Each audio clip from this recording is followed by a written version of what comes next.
آیا۔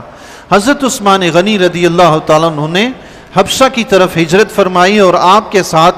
نبی اکرم صلی اللہ تعالیٰ علیہ وآلہ وسلم کی شہزادی حضرت رقیہ رضی اللہ تعالیٰ عنہ تھی، چونکہ آپ کا نکاح حضرت عثمان غنی رضی اللہ تعالیٰ عنہ سے ہو چکا تھا۔ یہاں ایک بات عرض کر دوں،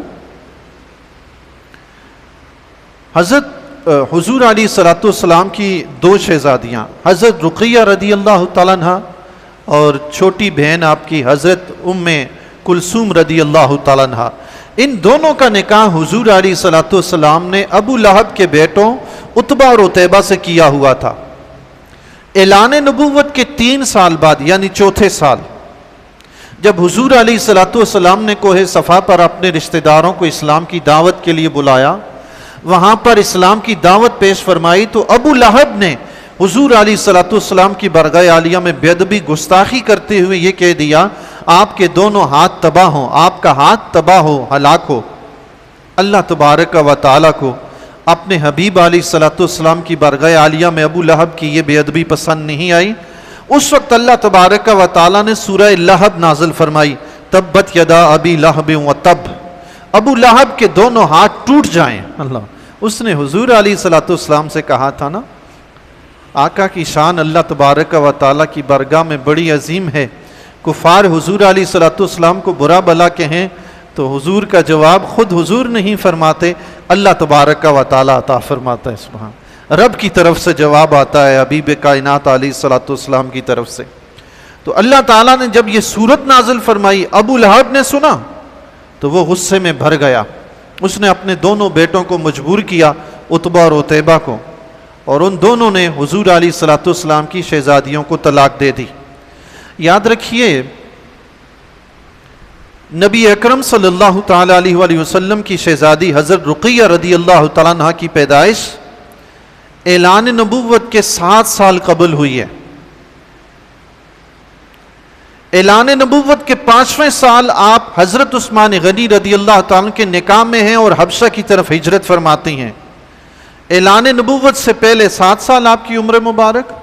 اور اعلان نبوت کے بعد آپ کا 5واں سال ہے عمر کا، یوں 7 اور 5 12، یعنی آپ اس وقت 11 سال کی تھی، 12ویں سال میں پڑھ چکی تھی۔ 11 سال میں آپ کی شادی حضرت عثمان غنی رضی اللہ تعالیٰ سے ہو چکی ہے اور رخصتی بھی ہو چکی ہے 11 سال کی عمر میں، لیکن آپ کا نکاح تو اس سے بھی پہلے ابو لہب کے بیٹے سے ہو چکا تھا۔ تو یوں پتہ چلا کہ حضرت رقیہ رضی اللہ تعالیٰ کا نکاح ابو لہب کے بیٹوں سے 9 سال یا 10 سال کی عمر میں ہو گیا تھا، یا 10 سال کی عمر میں ہو گیا تھا۔ یوں ہی آپ کی جو چھوٹی بہن ہے حضرت ام کلثوم رضی اللہ تعالیٰ عنہ، ان کا بھی نکاح ابو لہب کے بیٹے عتیبہ سے ہو چکا تھا، اور ان کی عمر مبارک اس وقت بھی 8 یا 9 سال تھی جب آپ کا نکاح ہوا، رخصتی نہیں ہوئی تھی۔ اب آپ یہ دیکھیں، آقا علیہ الصلوۃ والسلام کی شہزادیاں ہیں، 9-10 سال کی عمر میں نکاح ہو جاتا ہے، 11 سال کی عمر میں حضرت عثمان غنی رضی اللہ تعالیٰ کے ساتھ رخصتی ہو جاتی ہے۔ اور پتہ ہے اس وقت حضرت عثمان غنی رضی اللہ تعالیٰ کی عمر مبارک کیا تھی؟ حضرت عثمان غنی رضی اللہ تعالیٰ کا جب پہلا نکاح، یہ حضرت عثمان غنی رضی اللہ تعالیٰ کا پہلا نکاح تھا جو حضرت رقیہ رضی اللہ تعالیٰ عنہ سے ہوا،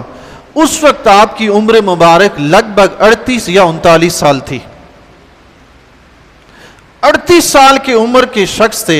آقا علیہ الصلوۃ والسلام اپنے 10 سال کی بیٹی کا نکاح کرتے ہیں حضرت رقیہ رضی اللہ تعالیٰ عنہ کا۔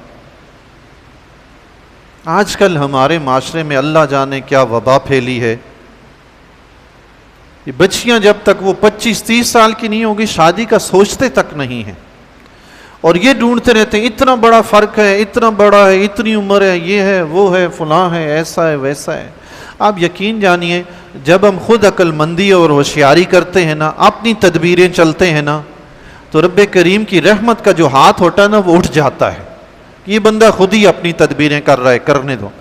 اللہ اور اس کے رسول کا حکم ہے کہ اولاد بالغ ہو جائے ان کا فوراً نکاح کر دیا جائے،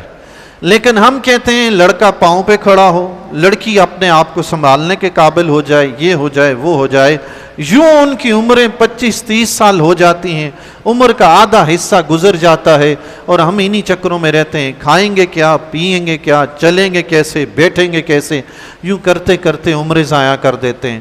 اچھا یہ کیا کر رہے ہیں؟ ان کی زندگی کی تدبیر ہم کر رہے ہیں۔ جب شادیاں ہوتی ہیں تو وہ تدبیریں دھری کی دھری رہ جاتی ہیں، کبھی گھر بستے ہیں کبھی نہیں بستے، آئے دن پنچایتیں ہم دیکھتے رہتے ہیں۔ لیکن اگر بندہ مومن اپنے رب پر بھروسہ کرے، بچے جب شادی کے قابل ہو جائیں، بالغ ہو جائیں، نارمل عمر جب ہو جائے، اس نیت سے ان کا نکاح کر دیں، شادی کر دیں کہ اللہ اور اس کے رسول کا حکم ہے، ہم اس کو ادا کر رہے ہیں، آگے کیا ہوگا جب حکم اللہ اور اس کے رسول کا ہے تو آگے بھی اللہ جانے اس کا رسول جانے، سبحان اللہ۔ جب یہ نیت سے نکاح ہوں گے نا، پھر اللہ کریم کا دست کرم بھی ان پر قائم رہے گا، سبحان اللہ۔ لیکن ہم اس نیت سے نکاح نہیں کرتے کہ یہ اللہ کے نبی کی سنت ہے یا اللہ کے نبی کا حکم ہے، ہم نکاح کرتے ان کے گھر آباد ہو جائیں، ان کا مستقبل بن جائے۔